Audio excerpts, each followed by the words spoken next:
هەواڵن هێژەدان باش سلااو ڕێز هێویدارم هەون هەمی دەخۆشیێدا بن ئیرۆکە بەرنمەیەکی استراتیژیک ji بۆی دەمێ پێش بەرچاوڕۆنیەکی مەزن دەدێوە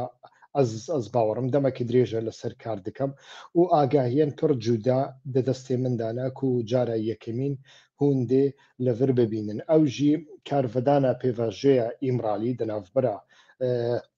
ئۆجەلان ژعالیەکی قەندیل ژعالیەکی و دەوڵەتە تورکیایە کارڤدانە vêyekê li ser Kurdistana Başûr Kurdistana Iraqê û li ser Rojhilat çiye em li ser vêyekê hinekî diaxivin. Yanî ez vêyekê wek min got bi çend agahiyan ve birê didim yanî li ser bingeha van agahiyane ez dixwazim vê rewşê hinekî analîz bikim. Li kirema xwe ew bername dibe ku hinekî dirêjtir be li gorî bernameyên berê lê heta dawiyê beme rabin û hewl bidin vê vîdyoyê bi taybetî ji dost û hevalê xwe re parve bikin li ser sosyal medyaya xwe ve parve bikin û kesên ku nebûne abone li kirema xwe bibin abone û da ku şirovên wisa cuda cara yekemîn ji me bivîsin. Destpêkê ez dixwazim agahiyekî wisa belav bikim. Yanî em dibînin ew pêvajo li hinek ceyan de dibêjin xetimiye lê berdewam dike û gava ku li Sûriyeyê jî ev li hevkirina nû bigêje encamekî heger ku bigêje encamekî ihtimalekî mezin heye hinekî berçavê me zêdetir ronî bibin. Di heman demê de di çend rojên pêşî de we dît Nêçîrvan Barzanî li konferansa Mêrî de axaftinek kir bi avayekî ji avayan gazincê xwe ji Qendîlê kirin ku Qendîl tiştê ku Ocalan dixwaze pêk nayîne lê di heman demê de hinekî pesna Hêzên Sûriyeyê Dîmokratîk de an jî mafê wan hinekî parastin li mafê wan kir di nav destûra nû ya Sûriyeyê de piştî wê jî Nêçîrvan Barzanî belez û bez çû Enqerê. Hinek îddia tên kirin ku li Enqerê Nêçîrvan Barzanî bi Ocalan re rûnîştiye. Ev tenê îddia ye heta niha tiştekî di destê min de jî nîne û zehmet e tiştekî wisa bikewe destê me jî heger ku tiştekî wisa raz be jî em nizanin. Lê me dît Nêçîrvan Barzanî çû Enqerê û ev di demekî de pêk hat ku Enqere bi rastî jî hinekî nîgeran e ditirsê piştî ku Thomas Barak û Generalê Sendkomê Koper hatin hesekê bi Mezlûm Ebdî re bi İlham Ahmed re û bi serfermandarê YPG re bi hev re civiyan û piştî wê jî hemû bi hevraberê xwe dan Şamê û li Şamê jî îtîfaq hatin kirin. Mezlûm Ebdî li ew ê li televizyona Ronahî TV de hinekî agahiyên nû dan destê me û di van agahiyan de êdî behs kir ku vekişandinekî temamî li Reqayê û Dêre Zorê de nîne belkî entegrasyonê ye. Ev entegrasyon bêguman rêkê pêşiya hikûmeta Şamê jî vedike ku di van herêma de hinekî bikaribe xwe bekarîger bike lê vekişiyanek nîne û di heman demê de Hêzên Sûriyeyê Dîmokratîk li temamê Sûriyeyê de li operasyonên dijî tîrorê de êdî berpirsiyar dibe. Piştî wê me dît ku dewleta Tirkiyeyê bi rastî nîgeranin roj bi roj saet bi saet civînan çê dikin û zextê xwe li ser hikûmeta Sûriyeyê dikin. Di vê navberê de êdî me dît Nêçîrvan Barzanî banî Enqerê kirin. Ev nîşanî me dide ku dewleta Tirkiyeyê ji vê yekê ditirse ku ew pêvajo tenê bi destê Emerîkayê yanî bi înisiyatîfa Emerîkayê pêş bikeve dixwazin ew jî înisiyatîfekî wan tê de hebe loma jî ihtimalekî mezin heye Nêçîrvan Barzanî xistibin dewrî. Medyayê پ.د.ک dijî pêvajoyê gotinekî nake lê bi qasî ku agahiyê min hene meselen li Hewlêrê ew kesên Bakurî bi taybetî jî yên ku berê li nava پ.د.ک dabûn û rûnîştine li wir kar dikin nekarin vegerên تورکایە و نەکارن بێن ئەوڕۆپایژی ئانژی لەوەری هەنێکی ئیمکانی کار ji xwe vekirine احتیاجê wan bi îqame heye yani îqameya wan gerek zû zû bê nûkirin û loma jî ji bo wan îqame tenê ji aliyê asayîşê ve pêk nayê beriya asayîşê divê tu biçî cem parastina پ.د.ک yani saziya istixbarata پ.د.ک ku rasterast girêdayê Mesrûr Barzaniya lewir tu kaxedekî bistînî okey bistînî pişt rajî tu dikarî îqameya xwe nû bikî li gorî agahiyên ku dikewin destê min ne ji yekî ne dû ne sê piranî caran wana tehrîk dikin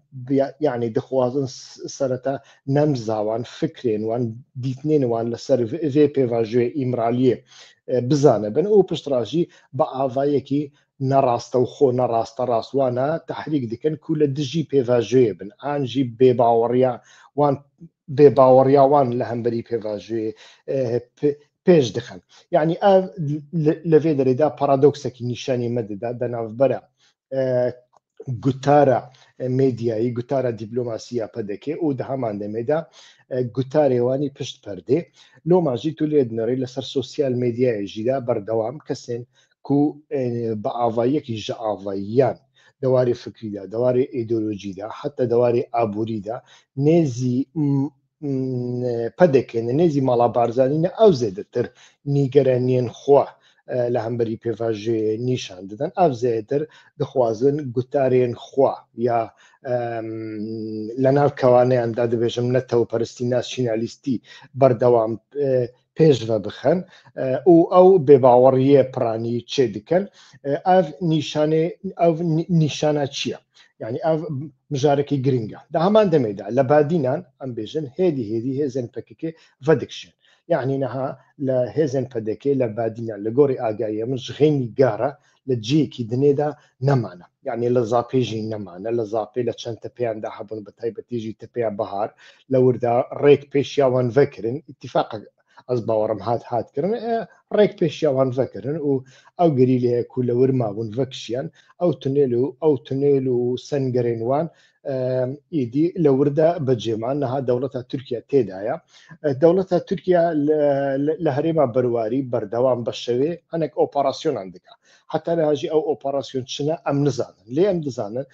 gava ku dinya tarî dibe artêşa Tirk dikewin ser cadeyan wa cadeyan kontrol dikin hatin û çûnê qedexe dikin û çend kamyon tên û piştra jî li bin erdê dengekî mezin tê yan çend dengên mezin tên piştra ew kamyon vedigerin beroj jî tiştek tuniye tenê bi şevê ev hereket heye ev hereket çi ye gelo di nava wa tunêlane de tiştan becê dikin tiştan derdixîn wa tunêlane diteqînin hê jî em agahiyekî wisa zelal em nekarin bedest bixin kes jî nekarî bedest bixe zehmete ji bo ku operasyonên pir taybet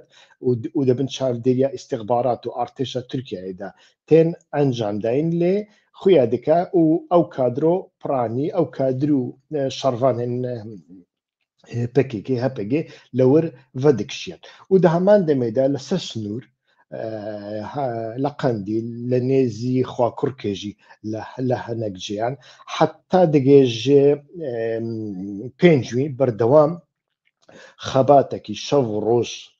heye ji bo çêkirina tunêlan îndûstriya eskerî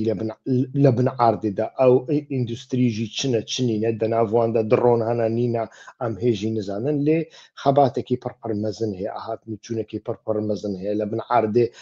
xebat têkirin û arac û kelûpelên mezin li qela Dizê û li Ranya û heta li Bexdayê û li Besrayê dikirin diçin wê derê pereyekî pir mezin xerec dikin û di nav wa tunêlane de kar dikin yani di demekî de badînan tê valakirin zab tê valakirin avaşîn tê valakirin heftanîn û metînan tê valakirin tenê li garê hêzekî kêm dimînê ew tunêl li ser snûrên Îranê çi watayekî digihînin ev pir giring e ji bo demê pêş de yani min beriya demekî bi kesekî pir pispor devî warî de ئەو کرد ریپۆرتاژێک چێ کرد ئەوژی بەحس کرد یعنی حتانەها هێزە هەپەگێ نەخویایە دەدەمێ پێشدا وێ چ بکەن یعنی ئەو هێز لە هەمبەر ئیرانی بێ بەکارئانین گەلۆ لە هەمبەر تورکیایە ڕەوشێکی وانی ئۆپەراسیۆنێ هەبە تورکیا ڕێبدە ئەو هێز بمینێ نەمینێ ئەمریکا لەوێ هێزێ چاوادنەرێ ئیسرائیل لەوێ هێزێ چاوادنەرێ ئیران لەوێ هێزێ چاوادنەرێ حتانەها ئەم تشتێکی کو سەدی سەد بە زەلالی بزانە بن خوێنینە لێ دەوێت سنوورێدا وەک من گوت خەباتێکی پڕپڕ مەزن تێکردن ئەس دکارم هەنێکی لەسەر نەخشێ احتیمالە بکارە بم زەیدەتر vêyekê şirove bikim ka hewl bidim li ser nexşeyê dikarim çi bibînim ewa li ser nexşeyê ku hûn dibînin ka ez dikarim mezintir bikim anna yek deqe belê ew nexşa wekku hûn dibînin ev snûra Iraq û Tirkiyeyê ew snûra Iraq û Îranê ev wirmê û bajarên dinê mîna bokan li vê derê mehabat li vê derê bana li vê derê merîwan jî li vê derê ku ev snûra pêncwîne ew pêncwîne li vê derê hêzên pejakê hene di heman demê de li snûrên dinê herêma şarbajêr da li van snûrane de berdewam hêzên پ.د.ک hene û qendîl dikewa vê derê û di heman demê de çiyayê Assos dikewa vê derê ku qerargeya pejakê were ev jî herêma Xakurkê ye ew pîran şehir e ji xwe derdorê wê cografiyayê jî herêmên Ezeriyan in ne wisa yani li Wirmiyê jî hejmarekî mezin Ezerî hene di heman demê de devan ev bajêr heta Tebrîzê diçe heta snûrê Azerbaycanê jî herêmên Ezeriyan in ne wisa li vê derê de êdî em lê dinerin li vir xebatekî pir mezin heye ev çi nîşanî me dide gelo ew serdema bihara erebî tînî bîra me tektîk û stratîjiyên پ.د.ک li vê herêmê tînin bîra me an ne yani her wekî ku hûn dizanin li vê herêmê de li sala beriya 2011 yani beriya bihara erebî de çend şerekî mezin çêbûn bi taybetî jî li herêma Qendîlê de li vir de di navbera evê hêzên پ.د.ک û پ.ژ.ک û dewleta Îranê de heta Qasım Süleymanî wê demê bixwe jî serperiştiyê wê şerê kir demekî yani artêşa Qudus têda beşdarî kir û li wir de ji aliyê her du aliyan lê bi taybetî jî ji aliyê Îranê de wendayî gelekî zêde bûn piştre lehev kirin û li vir hêzekî mezin çûn çûnkî derê çûn vê derê çûn Rojava ne wisa çûn Rojava û li wir de li Rojava destpêkê Kobanî piştra jî bajarên dinê yek bi yek eskerên Sûrî wane vala kirin û hêzên nêzî پ.د.ک nêzî hereketa Ocalan li wir hatin becêkirin û di nav wana de di nav van hêzana de ku li wir çûne wê derê piranî kadroyên پ.ژ.ک jî çûn yani wê demê digotin پ.ژ.ک hat tehtîlkirin bi rastî jî hatbû tehtîlkirin ne navê wî me ne dengê wî me ne rengê wî me qet tiştekî wan nema wê demê êdî hemû çûn wê derê lê di navbera du salên bihurtî de bi taybetî jî piştî ku hikûmeta Beşar el-Esed ji holê rabû hêdî medî kadrên پ.ژ.ک vegeriyan ji xênî kadrên پ.ژ.ک yani li gorî agayan hinek kadrên bakurî jî vedigerin vê herêmê li wir becê dibin yani li vir de çi heye bi rastî jî mirov merak dike hinek tiştên stratîjîk hinek hîsabên stratîjîk hene dê çê bibin ew hîsabên stratîjîk mirov texmîn dike yani ew ku heger ku li Îranê de valatyek çê bibe li wê derê de kî wê valatiyê van herêmane tijî dike yani ew pir giring e ئەو ڤاڵاتی دێ هێزن نێزی پ.د.ک تژی بکەن ئانجی هێزن ڕۆژهەڵاتێ کوردستانی هێزن نەریتی کۆمەڵە حیزبی دیموکرات دوو حیزبی دیموکرات دوو کۆمەڵە هەنا و دە هەمان دەمەدا پاک هەیە پاک هێزەکی پڕپڕ بچووکە هێزەکی مرۆڤ دەکارێت بێژێت تەنێ عسکریە ماڵە یەزدان پەنا ئیدارەیە وی دیکەن وانە ڕاستەوڕاست نێزی پاراستنە پ.د.کێنە لێ ژ پاراستنە پ.د.کێژی زێدەتر مرۆڤ دەبینێک و بەڕاستیجی ئیسرائیل لە پشتوانە و ئەو هێز لە ناو کوردستانە عێراقدا بەردەوام لە هەمبەری خۆنیشاندانێن دیموکراتیک یا خەلکەی کوردستانە عێراقی کوردستانە باشووردا لە دژی گەندەڵیە لە دژی بێموچەیە و بێمەعاشیە گاڤاک و سەر هەڵدانێکی چێ دکەن گاڤاک و دەنگێ خۆ بلند دکەن ئەو هێز چ دە سۆسیال مێدیایەدا چ وارێ حەقیقیدا لەسەر جادەیاندا گەلک جارنا هەوڵ دەدەن و لە هەمبریوان ڕاوەستن یعنی هێزێکی وسایە ڕۆیەیەکی خۆە فکرێکی خۆە سەرخۆبوونێکی خۆ دەواری سیاسی و فکری و استراتیژیکدا ji بۆی vê herêmê qet û qet me nedîtiye nîne jî yani ji xwe hemû duayê پڕاوی هێوان خیتابێوان ئەوە کەنگی ئیسرائیل دێ لە ئیرانێ بخا ئەو ژی بکەون هەندوردا و بە ئیسرائیلیان ڕۆ لە هەمبەری ئیرانێ شەڕێکی بکەن و بەوێ ڕەنگی کوردستانی قاشۆ ڕزگار بکەن لێ ئەڤ هێز وەک من گوت بەڕاستیژی لە ناوە کورداندام بەگشتی ئەوە کیوان نینە یعنی ڕەواجێکی وان نینە حەزکردنێکی وان زێدە نینە دەوارێ جڤاکیدا دەوارێ مادیدا یعنی کولتورە کیوانی چەتەگەریتی بەردەوام هەیە بەرەڤاژی هێزێندنەی کۆمەڵا و وسانینە ینی ڕۆیایەکی وانی سیاسی هەیە دنیابینیەکی وانی سیاسی و ئیدۆلۆژیک و فکری و استراتیژیک هەیە حیزبی دیموکرات عینی وسا یعنی مرۆڤ نەکارێوانە وەک هەفتوو ببینە ئەوە لێ هەموو هێزجی کوولەورن دەمەکی درێژە لەورن چ ساڵە زێدترە لەوێ هەرێمێنە ینی پشتی 1990 ئەو هێز بە تەمامەتی لەوربوونە بەری وێژی لەوربوون تەکلیێوان بە سەدام حوسێن ڕاهەبوو هەموو ئاریکاریەوان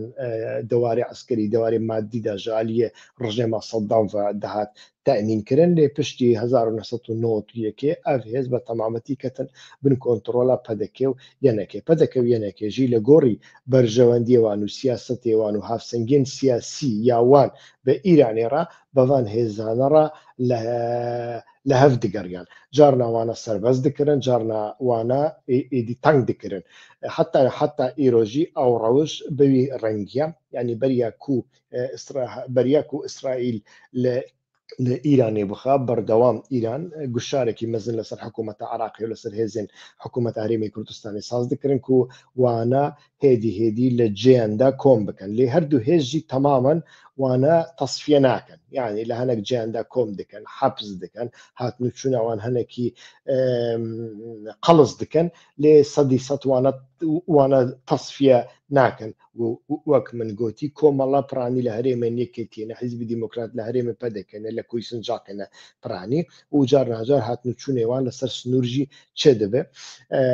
بەوی ڕەنگە نەها دیسە پرس ئەوە یعنی هەگەر کو لە ئیرانێدا گۆڕتنێک چێ ببە ئەو گۆڕتن چ گۆڕتنێکی دەرە بە ئاژی گۆڕتنێکی نافخۆیی بێ لێ گۆڕتنێکی ئارد هەژ بێ یعنی مەسلەیە عەسکەری تێدا بێ وێ دەمێ کیوێ هەرێمێ بپارێزە یعنی لەوێ هەرێمێدا مەترسێکی پڕپڕ مەزن هەیە کورد لەوێ هەرێمێدا وێ هەرێمێ وەک خۆ دەبین وەک یاخۆ دەبین و ئورمیە یاخۆ دەبینن لێ ئەزەریژی یاخۆ دەبین و دە هەمان دەمێدا ئەڤ هەرێم هەموو نەها لە گۆڕی ئەزەریان ئەڤ هەرێمە ئەزەربایجانی غەربیە یعنی ئەو باژارن وەکو مەهابادجی دەناودا حتا بۆکانژی دەناودا سەردەشجی دەناودا وەک ئەزەربایجانی غەربی دەبینن و دەمێدا قبول دکەن هێزێکی کوردی ئەو ببە احتیمالی شەڕ و پەفچوونێ هەیە احتیمالی جینۆسایدی هەیە بەلێ هەیە ئەv احتیمال پەپڕ مەزنە ئەزەریەن کوونەها لەوێ هەرێمێدا دژین خۆ ئیرانی دەبینن خۆ وەک باڤێ ئیرانی دەبینن لێگاڤک و ئیرانژی هات ڕووخە ئانجی ئیرانژی هات هەژاندن ئانجی ڤاڵاتیەک دەوارەی هێزدا چێبوو ئیدی ئەو تەنێ خۆوەک ئیرانی نابین خۆوەک ئەزەربایجانی دەبینن احتیمالێکی هەری مەزن هەیە ئەزەربایجان و دەوڵەتە ئەزەربایجان و دەوڵەتە تورکیای بدەن پشتخۆ و لە وردا ببن هێزێکی ئۆپەراسیۆنال و وێ دەمێت بەریە هەر کەسی ڕوبەڕوویە کوردان دەبن کورژی ڕوبەڕوویە وان دەبن ئەو مەسەلە دەوێ دەرێدا پرپر گرنگە لۆماژی ئەv هێزên کوردی ku levê levir hene û hêzên PKK ku wek min got devan snûran de bi temamî snûr yanî li vê derê ev çomane heta digêje pênc wîn di nava xebatekî tunêlkolandin û hazirtiya eskerîdane ev hêz bi hev re kar dikin an ne û ev hêzên ku PKK li vê snûrê ne rêkê didin hêzên dinê bikewin hundir her kesek bajarekî ji xwe re tapo bike û çend qilêşan û çend doşkeyan û çend bîkêsiyan lê bînî û bêje ev ya min e ev nêya te ye wê demê çi çê dibe yanî pirsyar li vê derê de ew e û heger ku çend hêz bin û di nav wan de berê îtîfaqekî prensîpî yanî îtîfaq jî ne şert îtîfaqê siyasî nabêjim îtîfaqekî bi prensîp ku hêzek li ser wan hebe wane hemiyan komî serhev bike mecbûr bike ev bikin ev nekin ev jî tiştekî pir zehmet e yanî berê Barzanî xwaz di navbera ene kesên PYD de tiştekî wisa bike lê ser neket serketî nebû ji bo ku hêzê dinê jî di dewrê de hebûn Tirkiye di dewrê de hebû ne wisa niha jî heye loma êdî tiştekî wisa zehmet e bi ihtimalekî mezin PKK di demê pêş de dixwaze ev snûr kontrol bike ji bo ku vê snûrê kontrol bike divê heger ku pêvajo yanî ev lehevkirina di navbera xweseriya demokratîk û Qesedê û dewleta Şamê werê encam dayîn û di wê derê de dewleta Tirkiye jî pir astengiyan dernexe wê demê mecbûr dibin ew kadrên Bakur piranî heta kadrên Rojava jî yanî qîsmekî wanî zêde biçin vê snûrê ji bo çi ji bo ku lehevkirinek li Sûriyeyê de çê bibe û du artêş hebin artêşa sedegê sê qat ji artêşa Ehmed Şerع zêdetir e û ew jî havsengên siyasî qebûl nakin yanî yanî mirov dewarê mantiqî lê binere ez mîrê Şamê me û ez dixwazim bi Hesedê re lehevdû bikim temam bila çend firqa yanî çend tûğayî bi Tirkî dibêjin çend şaneyên çekdarî yê sedegê wek şane wek firqa bimînin lê dîsan jî ev hêjmara wan bi asayîş û bi yepeje û bi wirda bi polîs re dibe ku bigêje 100,000 artêşa Ehmed Şerع 25,000 yanî sê qat zêdetir e ev nabe havsengî çi nake herî kêm gerek nîvî be ne wisa di vê derê de yanî xuya dike ku divê herî kêm 25,000 kes 20,000 kes li vê herêmê vegerên û ew vedigerin diçin ku diçin vê derê hêzên navdewletî çawa li vê meselê dinerin yanî ez bawerim ihtimalekî mezin heye pir negatif lê nenerin yanî heger ku pirsgirêkê wan bi Îranê re çareser nebe ihtimaleke bi avayekî negatif lê nenerin rêkê bidin ew hêz li vê derê de becê bibin û ji bo demê pêş amadekariyekî wan hebe ne wisa vêca li vê derê de mirov lê dinere helwêsta پ.د.ک helwêstekî negatif e yanî di warê stratejîk de نێگەتیڤە ڕاستە شەڕ ڕاوەستاندن لە دەناوبەرە هێزن هەپەگێ و دەوڵەتە تورکیایەدا ji بۆی باشووری کوردستانê ji بۆی عێراقê tiştekî baş e serê êşiye kêm dike ehtimala tîcareta denavbera hêzê Tirkiyeyê û Iraqê û herêma Kurdistanê zêdetir bibe ehtimala korîdora faw vebe û ehtimala ew korîdor li Kurdistanê jî derbas bibe tamam tiştekî pir baş e û di heman demê de ew hêzên ku hêzên یەپەگێ هەپەگێ ببوورین ku لە بادینان vedikişên herêma Badînan 400-500 gund ji pedekî radibe û ew dikarin van herêmane bikin herêmên tûrîstî siyahî geşt û guzarî newsa avekî xweş daristanên pir xweş û taze çiyayekî pir temîz hewayekî pir temîz li wir heye û tu li wir de xebatekî tûrîzmî pêş bixey ne tenê Basra û Bexda heta Kuweyt û Qetar û Îmarat jî rojane ehtimala geştê xwe bikin ji bo vê derê yanî periyekî mezin abûdiyekî pir mezin pêş dikeve lê dewarê stratejîk de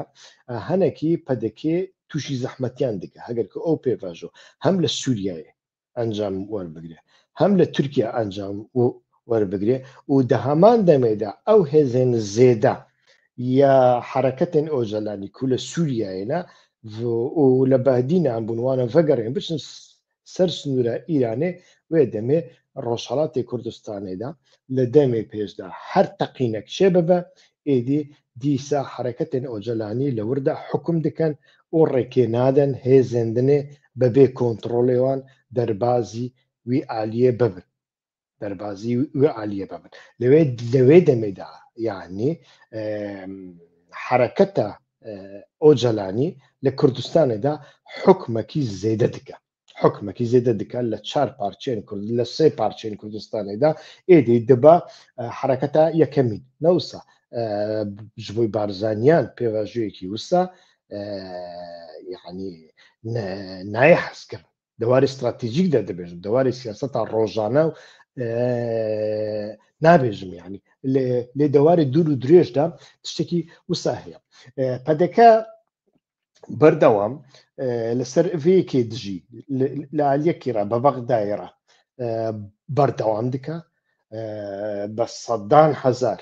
kadrên xwe dişînî wê derê dibin endam parleman dibin rawêşkar dibin serfermandarê serbazî dibin bîrokrat û kompanya wan bi hev re kar dikin pereyekî pir mezin li Bexdayê qazanc dikin li Tirkiyeyê re bazirganiya wan berdewam e tekiliyên wanî stratejîk û siyasî jî berdewam in lê di heman demê de berdewam jî bi wê pereyê ku dikewe destê wî însanên dinê yên ku li dervê پ.د.ک mane bi xîtabekî nasyonalîstane bi xîtabekî milliyetçiyane perwerde dike û wane di nava sosyal medyayê de heta li nava medyayên dinê de jî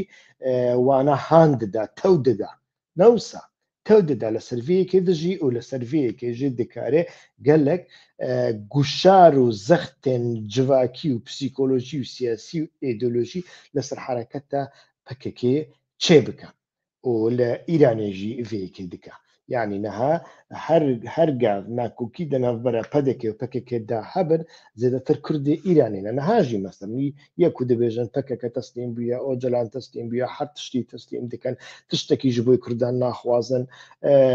otonomiyê jî naxwazin xudmuxtariyê jî naxwazin zêdetir ewin yanî zêdetir ewin ji xênî kadrên Bakur kadrên Rojhilatiyên partiyên dinê ne newsa wê demê yanî heger ku li hevkirinek di navbera Tirkiye û hereketa ocelanî çêbibe di navbera Ehmed Şer û hereketa ocelanî li Sûriya çêbibe û li Îranê de ew kontrol bikewe destê پ.د.ک de wê demê بێگومان پەدەکە دەوارێ استراتیژیکدا ئەو هەژمونە خوا یا جڤاکی یا پسیکۆلۆژی یا مێدیایی یا ئابووری یا ئیدۆلۆژی لەسەر قسمێکی هەری زێدە یا کوردستانێدا وەندا دکە خوا لە باشوور هون لێ دەڕن پەرزگرێک چاوانە وێ دەمێ احتیاجە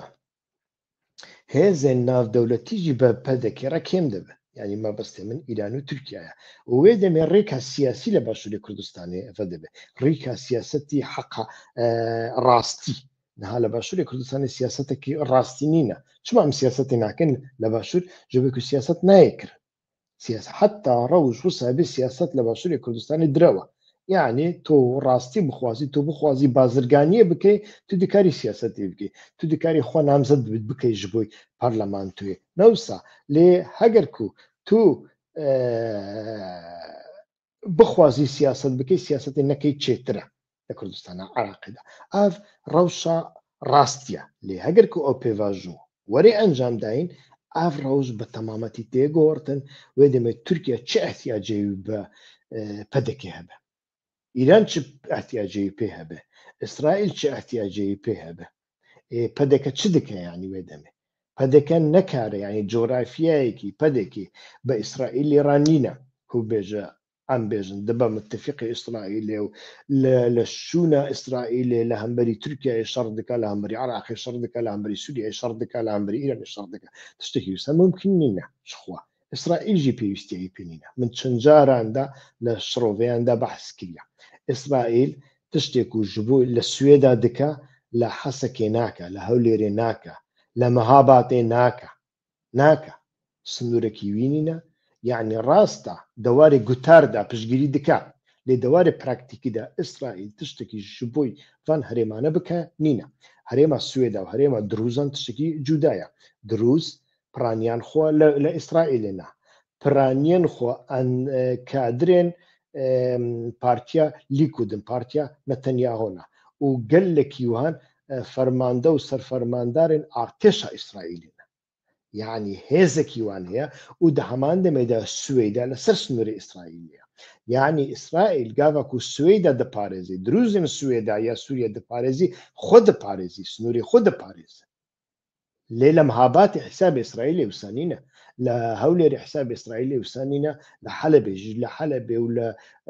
حەسەکێژی حیساب ئیسرائیلی قەت وسانینە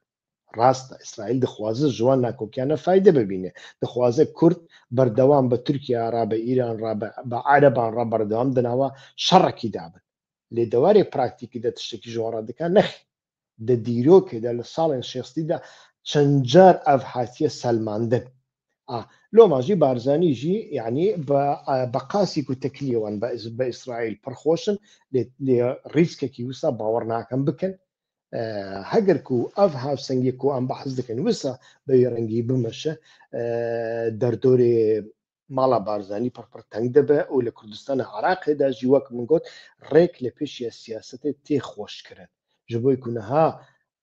ئالین و نایدن سیاسەتێکی واقعی لە هەموو عێراقی چێ ببێ تورکیا و ئیران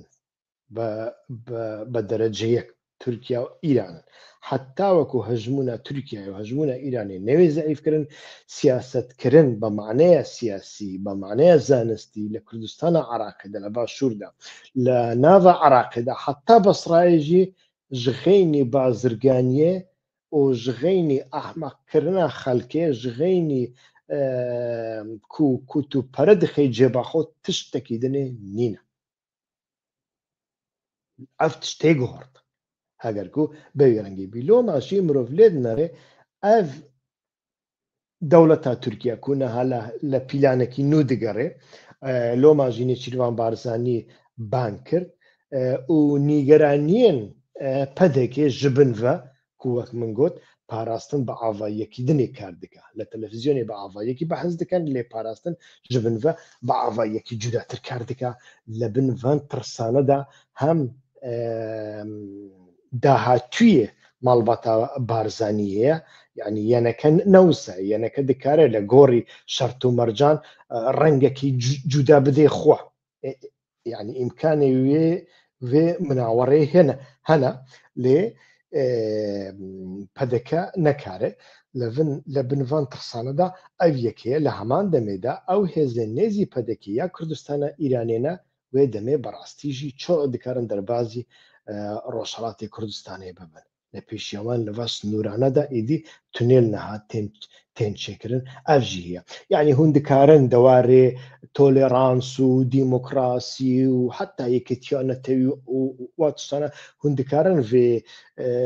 سیاست و هەوڵ و نێزیکبوونێ پەکەکێ ڕەخنە بکەن ئەمژی ڕەخنە دەکەن لێ لە ڕۆژهەڵاتە ناوین تشت بەوێ ڕەنگی نامەش لە ڕۆژهەڵاتە ناوین هێز کار دکا لە ڕۆژهەڵاتە ناوین هێگۆمۆنیا کار دکا و ئەو استراتیژیەکە لە گۆڕی شەرت و مەرجن ڕۆژهەڵاتە ناوین ئامادەکاریە نووی تێنکردن و وەک من گوت بەوی ڕەنگی دەبە دەوڵەتژی لە گۆڕی وێ خۆ ئایار دەکەن دەوڵەتە تورکیا ژنەها و شونڤە چی ئیشێوی بە پەدەکێ هەبە هەگەرکو بە ئەو جەلان ڕا لە هەفکرد چی ئیشێوی بە پەدەکێنینە کا بچە دووسێ کوردێن باکووریەن برچیەک و لە عاردێکەتنە یەک و فکرێکی وان نینە تشتێک نەخوێندنە تەنێ دکارن لەسەر چات GPT و گوگل لە تشتان بگەڕێن و لە کەلیمەیان بگەڕێن و وا کەلیمەیانە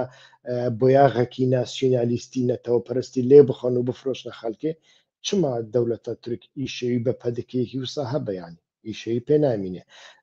دەوڵەتە تورک ئیشەوی بە عێراقی دەبە ji bo ku niha Iraq petrola Kurdistanê difroşe şerîketa Somo difroşe niha suniva newisa rast e niha payekî didê pedekê yenekê lê di demê pêşda ew pay çi qasî dimîne çi qasî namîne çi qasî guhortin beser dadê em hêjî nizanin vana hemû hîsabên stratîjîk in di demê pêşda em ê hemiyan van yekane bibînin ez ê داویە بەرنامە بینم لە کەرەما وەک من گوت کەناڵامە یا یوتوب سوبسکرایب بکەن ئابۆنە بکەن ji دۆست و هەڤاڵی خۆرا بشین حتا بەرنامەیەکی دن سلااو ڕێز دەم باش ژۆرا هەمیان ڕە